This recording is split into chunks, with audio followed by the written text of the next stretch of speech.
Hi all, I'm Dmitry Rudjov. You're watching the 6th stage of the drum video school step by step.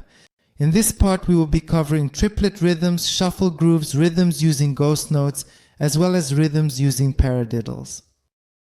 In this part we will also analyze some rhythms of drummers with a worldwide reputation. However, not all rhythm names should be taken literally. There are basic rhythms, and there are their variations. Some rhythms may differ from the original in order not to deviate from the lesson concept step by step. So, let's begin. Accents are marked with check marks. These beats are played louder.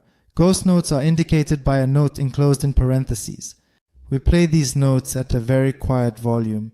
At a slow tempo, I play to make it clear, and at a fast tempo for you to understand how it should sound in the groove.